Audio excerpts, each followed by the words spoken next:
I love smut and I love a good spicy scene in romance books, I definitely feel like some authors take it a little too far. There are definitely days where I just want to read a clean, wholesome book. I think a lot of you guys feel the same way I do because I'm always asked for closed door book recs, and I decided to finally sit down and put all of my like top clean, wholesome books together in one video. First two closed door book recommendations that I have for you, they're actually from the same author. So I have The Summer of Broken Rules and What Happens After Midnight by K.L. Walther. I actually read The Summer of Broken Rules last summer and absolutely loved it, and this one is more of a recent read for me. I gave both of these books 4 stars. Both of them include fade to black. I don't know if that's the correct term that I'm using, but there's like a hint of spicy moments or a spicy moment in each book, but the author doesn't go into detail. The Summer of Broken Rules is about a main character who lost her sister and her whole family is going to Martha's Vineyard for a cousin's wedding. This is the first time her and her family are going to Martha's Vineyard since her sister passed away. It was actually one of their favorite family vacations to take, and so the main character is obviously struggling because she's still grieving the death of her sister and she's struggling being back at Martha's Vineyard without her. And then there's a family game going on called Assassin, which sounds very fun. If you read the book, you're going to think the same thing, like I want to play a game of Assassins. It's a game where the whole family participates and the main character is determined to win it in honor of her sister, but then she meets a boy from the groom side of the family and hit it off. Then she's conflicted because she doesn't know if she should spend time with the guy that she just met or if she should focus on winning the game. If you want a good beach read, definitely check this book out. The setting is absolutely stunning. It makes you feel like you're in Martha's Vineyard. All the vibes are just 10 out of 10. I loved every aspect of this book. I also loved how close the family was and how tight-knit they were with one another. If one family member was suffering, they were all suffering and they all just wanted to have the best summer together, and I just thought it was really cute. So highly recommend. And then I recently read What Happens After Midnight, and this is another cute little YA romance. Actually is a second chance romance, and I'm not really a fan of those, but for some reason it really works in this book. It takes place in a boarding school in a small town in New England, so you get all those cutesy small town vibes, and all the characters are 10 out of 10. Even the side characters are so much fun. They're going to have you laughing and smiling, and the two main characters are super cute together. You basically get to see how their relationship ended or why their relationship ended, and then them coming back together through the span of a few days, technically through the span of one night. They reminisce about their relationship and their breakup. Basically, it follows a main character, Lily, who has been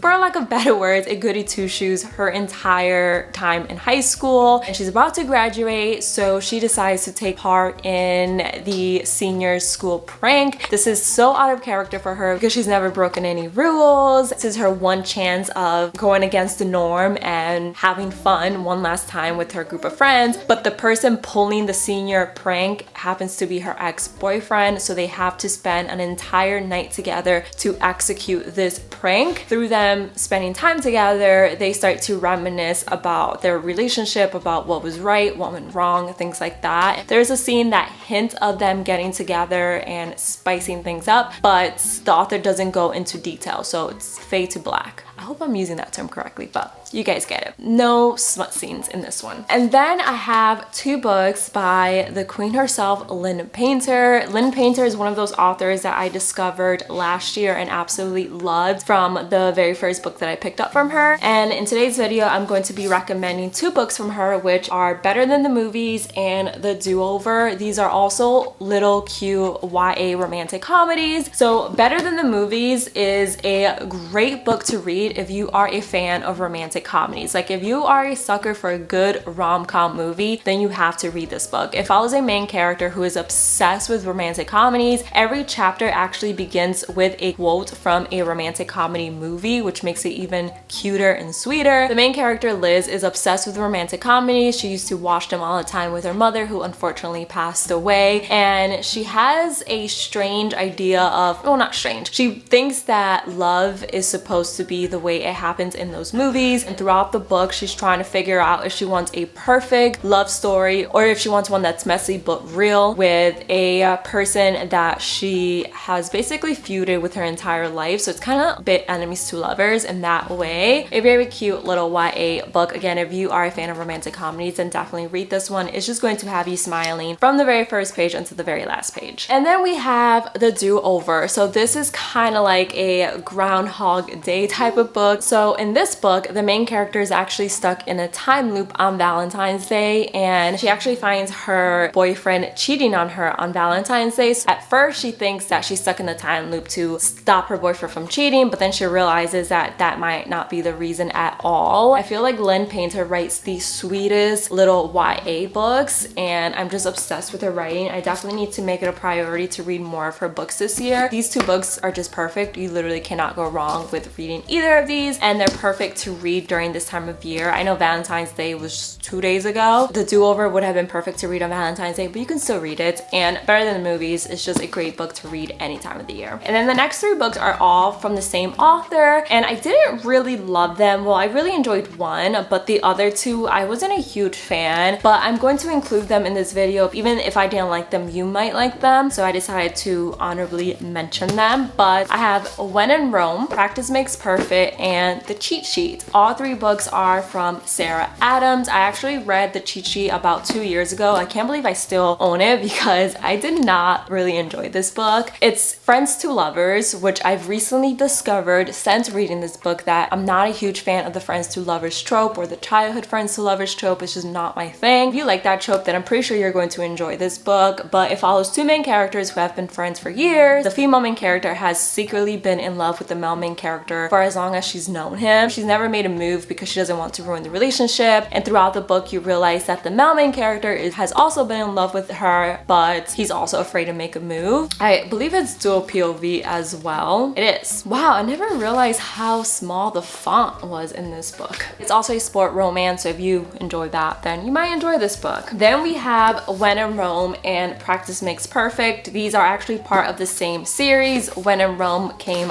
first. These 2 books are small town romances, which I normally love small town romances, and I actually really enjoyed When in Rome. It follows a main character who is this superstar, and she kind of has been feeling burned out, and she's been crumbling under all the pressure that she's been facing. So one day, Audrey Hepburn style, she decides to escape to Rome, Kentucky, where she runs into the male main character who is a total grump. It's also Grumpy Sunshine if you like that sort of thing. She runs into the town's grump, who grumpily agrees to show her around. Practice Makes Perfect follows the male main character's little sister from When in Rome and a bodyguard. The bodyguard in this book is actually the bodyguard of the pop star in this book, so they interconnect a lot. The main characters from When in Rome make a ton of appearance in Practice Makes Perfect, so I would suggest to read When in Rome first. It follows Annie, who is very shy. She's from a small town, lived in a small town her entire life. Her goal is to find a man, a husband who will be faithful to her, and they can have like the white picket fence, the 2 kids, you know, the American dream. And then this bodyguard comes into town and has her questioning absolutely everything. They're complete opposites. He's kind of a commitment phobe. He doesn't believe in long-term relationships, and he's always traveling, always going on the next adventure. And somehow, despite being opposites attract, they kind of click, and they start to question their life choices and what they truly want out of life. I didn't really like Practice Makes Perfect because even though it's a closed-door romance, in my opinion, the author didn't know if she wanted to make a closed-door romance book or a spicy book. If you're going to write a wholesome book, write a wholesome book 100%. Don't try to dabble into spicy scenes and don't try to dabble into wholesome writing. Just pick one. Either write a spicy book or write a wholesome book. You know, you can't really do both. I felt like the author kind of struggled with that in this book, but I know that a lot of people enjoy this book, so another reason reason why I'm recommending it. I feel like I'm in the minority of not enjoying this book, so give it a chance. Maybe you'll disagree with my opinion of it and you'll end up loving it. Then the next couple of books that I want to talk about are going to be books that I read on Kindle Unlimited. One of my favorite closed door romances to recommend is Royally Rearranged by Emma St. Clair. I've talked about this book so much. I mentioned it so many times last year because as soon as I started reading this book, I was completely obsessed. It's one of my 5-star reads of 2023. It is a royal romance and it's going to have you laughing out loud, and it's such a cute little romantic comedy. But even though it's a romantic comedy, it deals with pretty deep topics. The deep topics are not overwhelming. I don't think you really need trigger warnings, but you never know, so look them up. And it's just written in such a wholesome and cute, funny way, and I fell in love with Emma's writing through this book. It follows a princess who needs to find a husband to marry, or else she risks not becoming queen of her country. It's a weird law that they have in place. And she thought she was going to be married to her childhood best friend, but it turns out that her childhood best friend doesn't want to be married to her. He loves her, but he's not in love with her, which comes to a complete shock to the female main character and leaves her in a position of having to marry someone pretty quickly, someone that she may not know, in order to secure her crown. So then enters a duke who everyone kind of writes him off as the bad boy. They don't really want anything to do with him because he just spells out trouble. He enters the picture and turns the princess world upside down. Everything she thought she knew about him was not actually factual, and the duke absolutely stole my heart from the first page of this book. I love him so much. He was so cute. Again, just a very cute closed door romance. Like, clearly I loved it if I'm still smiling. Then we have the rom-com Agenda. This is another closed door romance. I actually borrowed this book from the library, so I don't have it with me. It is a wintry romance, so it's perfect to read in the winter, but honestly you could read it at any point in the year. But since we're currently in winter, I definitely recommend that you pick it up. It's kind of a spin on rom-com movies because the male main character is dumped. He's heartbroken because he thought he was going to be spending the rest of his life with his girlfriend who dumped him, and in order to win her back, he agrees to undergo this extreme makeover. He changes the way he talks, changes the way he dresses, things he reads, the movies he watches. He tries to change absolutely everything about him to win this girl back. And the female main character just lost her foster mother, so she's kind of in this small town just for a little bit until she gets enough money to move out of the small town. So she's not really looking for a relationship. The two main characters happen to run into one another and they kind of start this friendship, and throughout the book the female main character is kind of questioning why the guy is going through this makeover and asking him, is the girl really worth it? Because in her eyes he's perfect the way that he is and he shouldn't really have to change anything about himself to get someone's attention. And it's just a really cute book. Again, it kind of flips romantic comedy movies on its head because normally it's the girl who's trying to change everything about her to get a guy to like her, but in this case it's the male main character who's trying to undergo a huge makeover. A very wholesome, cute little read and highly recommend. Then we have The Bodyguard by Catherine Senner. This was a book that I think I read in December, so a fairly recent read. I read this on Kindle Unlimited. Absolutely loved. It follows a female main character who is a bodyguard, and her task or her job is to provide protection to this actor who's in town, who's trying to keep a low profile, but his mom is sick, so he